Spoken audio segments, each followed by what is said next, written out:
All right. What's going on, people?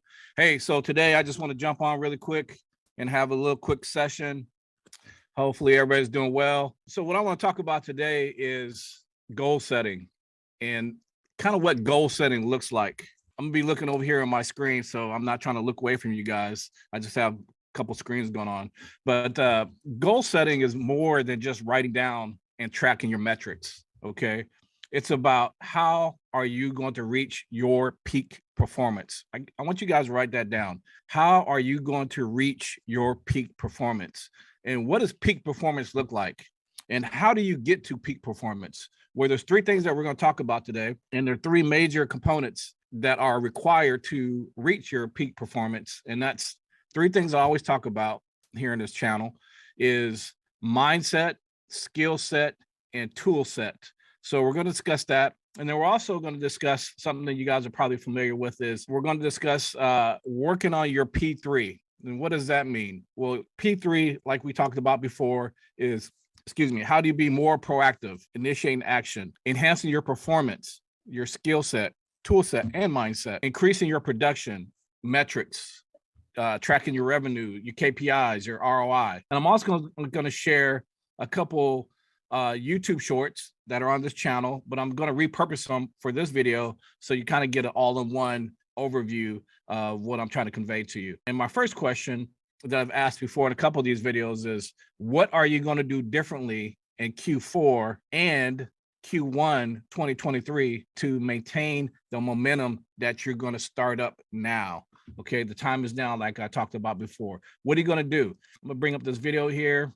What I mean is, like, do you have a formula for the flow chart? Meaning, if I got a buyer and they raise their hand, and maybe I have that initial consultation with them, and they say, yeah, we're going to wait because the market conditions or my rate's too high, or I can't afford it, I don't have the down payment. What happens then, right?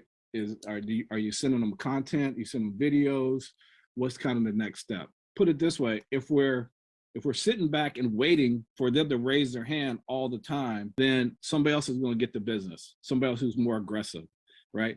The point I'm trying to make with being more proactive in initiating action is when you have that idle time, what are you doing differently than other agents to make it compelling for that buyer? All right. So what are you going to be doing differently? What are you doing in your downtime, your idle time? Are you staying consistent? Are you staying proactive? Are you taking initiative? Are you doing things differently than what you were doing before? And we'll talk more about that as well, because it's important to get rid of those old habits, right? Those old habits that we develop, and those old habits come from being complacent, and also, just to keep it real, being lazy. We try to take shortcuts. Right. So in today's market, we definitely got to invest more sweat equity into what we're doing. We got to go above and beyond in every step of the process to do things at a higher level. That's why, i.e., hence level up. OK, so here's another video. The key is, you guys, some of this stuff you're not going to have instant gratification. You're just building, and some of the stuff you will. The fact of the matter is, when you make this part of your DNA and you're doing this all the time, you're conditioning yourself to operate your business a certain way on a higher level. Instead of getting 6 out of 10, you're tweaking this, tweaking that. Now you're getting 8 out of 10, 9 out of 10. I mean, another deal or two, that could be $25,000, $30,000 a paycheck, 50 to 60 grand, 1 month. I think that's worth your time, right? That's a good return on investment. Absolutely, that's a good return on investment. And so working at a higher level, you're just going to get more results, and you're going to be able to follow and treat this like a business, right? And so I want you guys to write this down as well. This is what I always say: random business equals random results. Now, some of the things that you may implement, you may not get, like I said, instant gratification. You got to be in it for the long game, right? The end game, the long game. And so you may not see results in 30 days, 60 days, 90 days, 120 days. You could, just depends on what you're implementing, but most of the time it's going to take some leeway for things to start developing, results. And it just depends on what part of your infrastructure are we addressing right now. So let's go here. Let's watch this one. Treat this like a business. This is very important as well. Treat this like a business. Know your P&L. Know how much money you got going out for your expenses. Know how much you got coming in. And then also know how you're generating that income. Know how you generate income. Then it becomes repeatable, predictable, sustainable, and profitable. If you have all those, you're winning. I want you guys to write that down.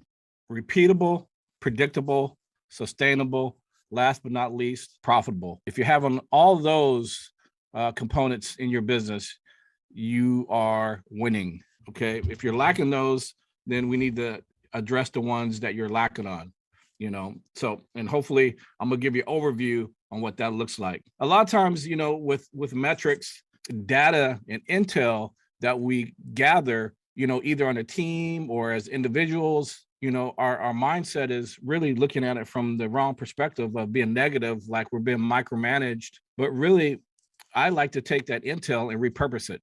And so this video here is going to kind of explain that, and I'll go dive in that as well. The reason why I keep metrics, we think that we're either micromanaging ourselves or being micromanaged, but that's not the case. Because if you repurpose all the intel that you're collecting, it's very valuable, right? This is very valuable data. Remember last week I talked about all the objections that our ISA is getting, and then she took that information and she produced a video. So here's another scenario. Say you go on 10 listing appointments and you walk away with 2 listings signed. What does that tell you? Your listing presentation probably needs to be revised a little bit. It's not strong enough. I was actually trying to be nice on that. If you're getting a low outcome out of your listing presentation, it's not strong enough and it probably sucks. So I'm just gonna call it what it is. I've seen some listing presentations that are horrible. And one of the biggest mistakes that agents do in a listing presentation, they always talk about themselves and what they can do, which is fine at the right time and place. Really, when you're dealing with any client, you should be doing fact finding, gathering intel, finding out what their pain points are, and then matching your value propositions with their pain points, even in a listing program, right? Too many listing agents, I've seen this happen. They go into a presentation and it's all about me, what I can do, what I'm going to do for you. But any of those things you might have mentioned may not line up with what their needs are. So you're just kind of wasting your breath, or you're losing impact on all those things because you're not lining up the conversation properly. Always got to leverage your conversations, right? Repurpose your intel. It's very important. So I want to go back to that. So like our ISA, she writes down every day what her objections are. And those objections, we take that and we kind of look at what the market is saying, right? Because we don't dictate the market, the buyers and sellers do, right? And so what are the buyers saying? So obviously, you guys know this, that the buyers are feeling pinched right now. Interest rates are high, down payments, they can't afford the payment. So what's the solution to that? What kind of solution are you guys bringing to the table addressing that? And are you able to identify those? Yeah, because you hear everybody talking about it now, right? And so if you're paying attention to the market, you hear a lot of buyers negotiating seller contributions to do rate buy downs, right? Which is very powerful because then, you could almost buy the same property as you could before at a lower rate and have maybe a little bit of increase in that monthly payment. You guys have to educate your buyers, but first you got to be educated yourself to be able to find those pain points and come up with instant solutions, short-term and long-term. So you always got to shoot for higher as far as your goals and your goal setting, So I'm gonna show you another video and then we're gonna wrap things up and with an overview on some. 2 things happen. You got to close out the year strong, and you got to start that momentum to start 2023 out strong. So I encourage you guys, have your business plans in place. If you did 200,000 this year, or 150,000, or 300, or 500, whatever the case may be, make sure you show incremental growth. Your projection shouldn't be the same, shouldn't be flatlined. You always should be shooting higher at a 20-25% growth. So if you made 100,000, you should be shooting for 125,000. So make sure you guys keep that in mind to put that together and reverse engineer it. If you're dealing with more buyers, okay, reverse engineer it. How are you gonna get those buyers? If you want to deal with more sellers, then reverse engineer it. Okay, if I want to do 2 listings a month, then how are you gonna get in front of 20 sellers, right? Because you're probably at about a 10% closing ratio, but it starts here on paper. Okay, so a couple things. So your growth rate really is different between agent to agent. So that growth rate of 20-25% is really a minimum, right? I've seen a lot of agents go for 100% growth rate or 50% growth rate. It really just depends on your performance, right? And where you want to be as far as your business plan. Okay. And then the 10% closing, I've seen people be less than 10%, like 1 to 2% closing ratios.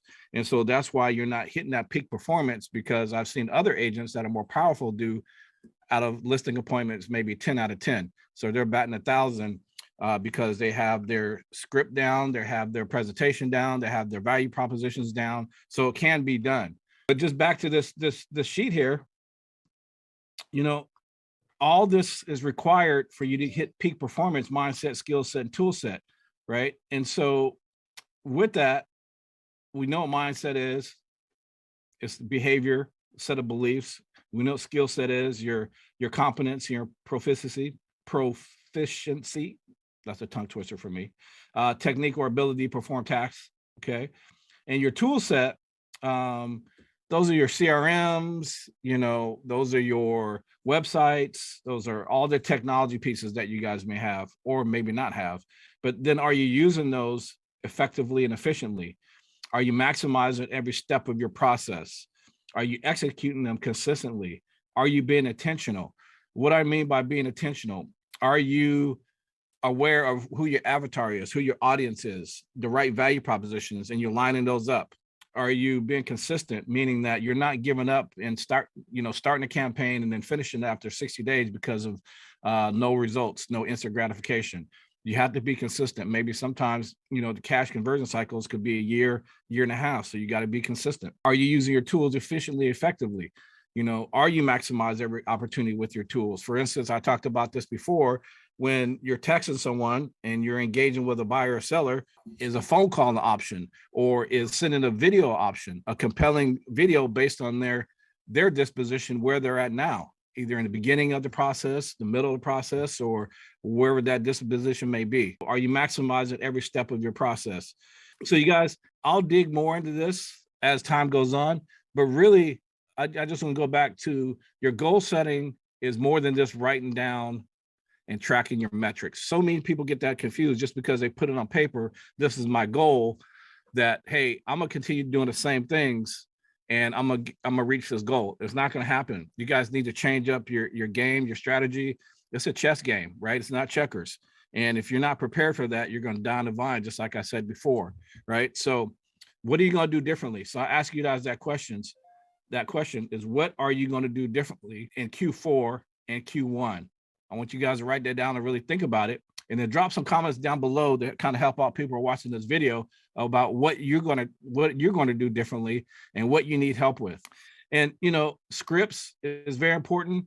A process, a next step is very important in the process, and identifying what that next step is so you can stay ahead of the game. And then, are you meeting buyers or sellers where they're at right now, right? So you guys, I challenge you to really focus on your beliefs, your thoughts, your perception, your attitude for mindset, your competence, right?